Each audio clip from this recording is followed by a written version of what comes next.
Bismillahirrahmanirrahim. Assalamualaikum warahmatullahi wabarakatuh. Yang saya hormati dan saya banggakan para pegawai insan perhubungan laut dimanapun saudara Anda berada. Pada sesi ini saya ingin menyampaikan satu penguatan kepada para insan perhubungan, khususnya staf di perhubungan laut. Satu hal yang terkait dengan bagaimana peran saudara dalam mensupport, dalam mendukung organisasi Anda di tempat saudara bekerja. Saya ingin sedikit mengambil ilustrasi yang beberapa kali disampaikan oleh Prof. Renat Kasali. Silakan saudara bisa membeli bukunya kalau ingin membaca secara detail terkait dengan satu analogi driver dan passenger. Driver dan passenger. Nah, sama dengan halnya kalau kita melihat teman-teman sekalian, saudara-saudara sekalian, kadang-kadang menjadi penumpang di kapal juga, menjadi penumpang di kapal negara juga, dan sebagainya. Maka ada satu kecenderungan mental dari penumpang itu seperti apa.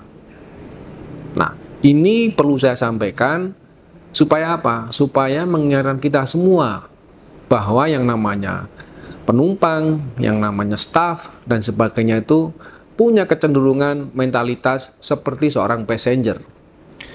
Yang pertama adalah yang namanya passenger, yang namanya penumpang.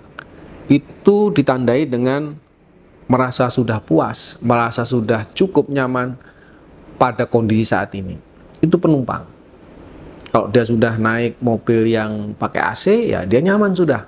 Duduk sambil tidur-tidur dan sebagainya. Tidak pernah ngelihat ke depan, samping kanan kiri dan sebagainya. Dia sudah merasa puas dengan keadaan yang sekarang ini. Yang namanya passenger itu yang kedua adalah kalau kita numpang di kapal pesiar ataupun kapal pelni ataupun kapal negara, kita jadi penumpang di situ, maka kita itu tidak menyukai tantangan baru. Harapan kita adalah kita segera sampai. Kalau kapalnya berputar satu kali putaran aja, karena menghindari cuaca dan sebagainya, pasti kita sebagai penumpang, saudara sebagai penumpang ngomel-ngomel. Pesawat yang sudah mau landing, nggak taunya divert naik lagi, masih ngomel-ngomel, terlambat. Ya, karena kita tidak menyukai tantangan yang baru. Ini secara umum kecenderungan sebagai passenger. Yang ketiga adalah kalau ada masalah, udah diserahkan kepada orang lain atau diserahkan kepada pimpinannya tanpa berusaha untuk mengidentifikasi masalahnya, memberikan alternatif solusi dan sebagainya. Udah, kalau nggak mampu, passenger pokoknya macet dan sebagainya, nggak mau berpikir. Intinya serahkan aja kepada drivernya. Nggak mau mikir, karena merasa dia, oh saya bayar, saya puas sudah. Nah, yang keempat adalah biasanya yang namanya passenger itu, penumpang itu adalah menunggu perintah. Kalau nggak diperintah ya nggak jalan. Banyak yang kayak begini. Mudah-mudahan saudara-saudara tidak termasuk yang seperti ini, yaitu menunggu perintah. Dan kalau disuruh selalu menjawab dengan siap, siap, siapnya saja yang dijawab, tetapi tindak lanjutnya apa? Ya, itu belakangan. Ya, ini adalah penumpang.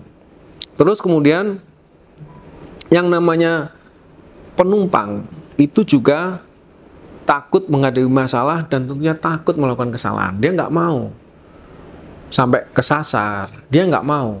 Takut sekali kalau sampai waktunya terlambat dan sebagainya. Nah, kemudian yang namanya passenger ini selalu dikendalikan oleh autopilot. Ada nggak ada yang ini, pokoknya saya nyampe.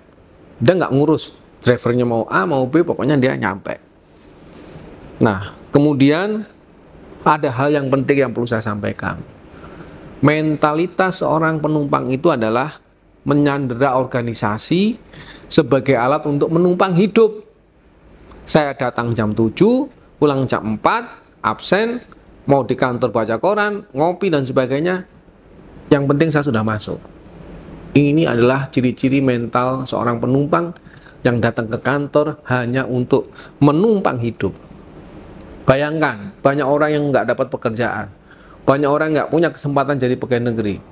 Mereka membanting tulang untuk memenuhi kebutuhan keluarganya. Kita yang sudah menjadi PNS, kita yang sudah menjadi P3K, PPNPN, memiliki mental hanya untuk menumpang hidup. Nah, ini sangat tidak baik, dan ini akan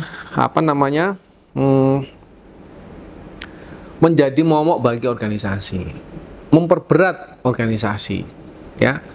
Kasihinlah driver itu ibarat nahkoda, harus membawa kapal yang besar dengan segala macam isinya, penumpangnya berbagai macam karakter, berbagai macam temperamen, ada yang berkelompok, nggak mau membaur, ada yang arogan, ada yang pendiam, ya, semuanya campur jadi satu. Maka tugas seorang nahkoda, tugas seorang driver itu sungguh berat. Nah, saya ingin sekali kepada saudara sekalian, staf insan di perhubungan laut, ayo kita perbaiki diri, mentalitas kita sebagai penumpang, mentalitas kita sebagai passenger, ayo kita rubah kepada hal yang positif.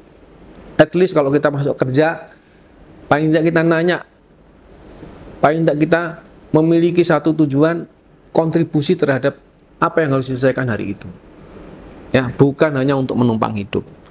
Nah, kadang-kadang seorang penumpang, kalau kita jadi staf, apalagi pangkatnya sudah mentok, udah 3D misalnya, udah nggak bisa naik lagi, udah mentok, udah lama di situ, dedengkot, ya, itu sampai ujung kantor tahu, isinya kantor dari ujung ke ujung tahu, penjual yang di depan kantornya pun tahu dari ujung ke ujung, karena sudah dedengkot.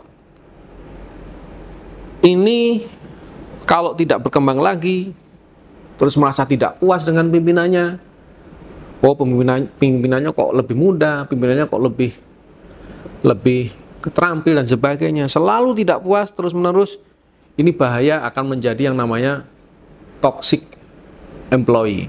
Ini pegawai racun, meracuni seluruh yang lain. Dan secara natural memang kalau kita kelompokkan, ada kelompok-kelompok staf yang memang sangat berperan dalam organisasi, ada yang so-so demikian, tapi ada juga bagian kecil yang merasa tidak puas dan sebagainya. Dan ini bahaya kalau kita selalu memiliki rasa negative thinking, tidak positive thinking dan sebagainya. Nah, saya berharap teman-teman sekalian, insan perhubungan laut, dimanapun saudara berada, saya ingin sekali menyampaikan bahwa beberapa mentalitas penumpang tadi, menjadi gambaran kita bahwa kita kalau menjadi pegawai, menjadi staf, tidak memiliki atau menjauhkan diri dari sifat-sifat mentalitas seorang penumpang yang tentunya ini akan mengganggu kinerja organisasi. Baik, itu yang dapat saya sampaikan dalam majalah Prajatama. Selalu kita lakukan yang terbaik untuk perhubungan laut dan Kementerian Perhubungan. Terima kasih. Wabillahi taufiq. Assalamualaikum warahmatullahi wabarakatuh.